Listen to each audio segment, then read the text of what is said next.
group, which unites some of the world's most powerful people, has been meeting behind closed doors for decades. Its activities have become shrouded in a mist of conspiracy theories, with some claiming the members are trying to create a new world order.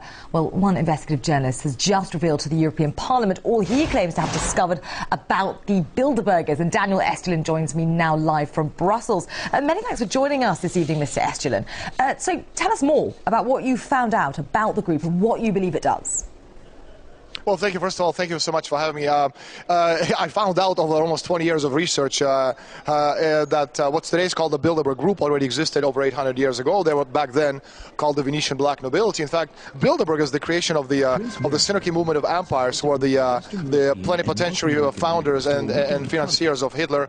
And Synarchy International, they in turn were founded by the Martinist Freemason Esoteric Secret Society back in the 1770s as a kind of counterattack on the principles upon which the United States of America was built. So again, it's a lot of people speak of Bilderberg as a domain of conspiracy theories. Of course it's not. It's a historical fact.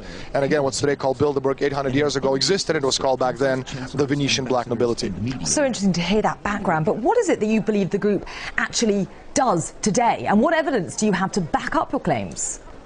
Well, the interesting thing is that a lot of people believe that Bilderberg is about one world government or creating the new world order. Especially people point out to speech made by George W. Bush back in the 1990s about the creation of one world government. It's not about that at all. It's a meeting of people who represent a particular ideology. That ideology is of money. So the idea is not to create one world government, but rather the creation of one world company limited, where the financial concerns are far more powerful than any government on earth. And we're seeing right now as evidence, very, very simple. We had to see in Europe, we had nation states. We had countries with our own constitutions, our own flags, our own currencies, our own monetary policies, and now we don't have any of that. The entire Europe is being led and directed through Brussels. In that sense, Spain, where I live, has a currency. We lost it. We had a constitution. That's now subordinate to the European constitution. Spanish flag is no longer ours. It's the European flag with little stars. And of course, the monetary policy is decided somewhere else. And we can see what they're doing. And Greece is a very good example of that destruction, we're witnessing. And Spain, of course, is going to be the next country to go. So why was the European Parliament so interested in hearing about your findings, and what reaction did you get?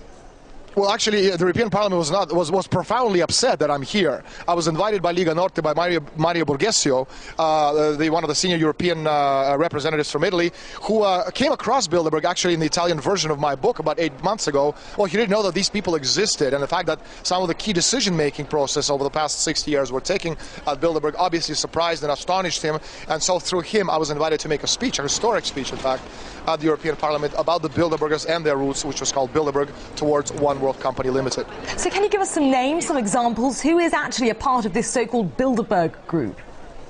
Well, this is the old NATO alliance. So you're talking about the European presidents, Prime Minister of Canada, the sitting president of the United States, top 50, 60 CEOs of the world's leading corporations, American senators and congressmen, European commissioners, all of the European royalty, of course, is present. Finally, talking about as well the leading bankers, the International Monetary Fund, the World Bank, the European Central Bank, the World Bank, and finally they're joined, and we have a lot of noise. I hope you can still hear me. We're joined at this one big table at the Bilderberg conference by the leading representatives of world media, such as New York Times, Washington Post. And the fact that you have 120 of these mammoth representatives in one room, and the fact that the press never ever reports on them until my book came out, by itself is astonishing. Fascinating theories. And what impact do you think that your findings in your speech to the European Parliament will have on the group, if any? Briefly, if you can. I'm sorry, you're going to have to repeat that, because again, there's a lot of noise coming from No, that's fine. Right. Just very briefly, if you can, what impact do you think that your findings and your speech that you gave to the European Parliament will have on the group, if any? Well, I'm hoping it's going to be, an effect of an atomic bomb going off right in the middle of the parliament. Obviously not literally, but figurative. The point is that Borghesio, that's Lega Norte group, is getting hundreds of calls from curious Italian media representatives who actually have never heard of Bilderbergers themselves.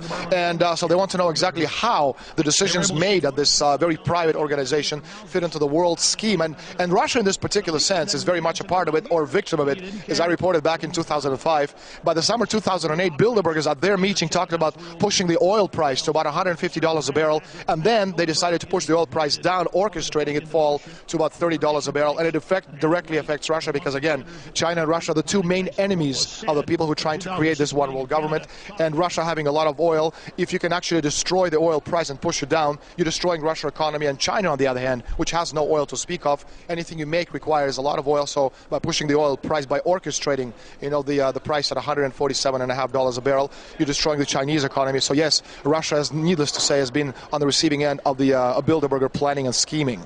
Okay, fascinating theories and a frightening thought, a figurative atomic bomb taking off in the European Parliament today. Okay, for now, many thanks. That was investigative journalist Daniel Estulin talking to us from Brussels.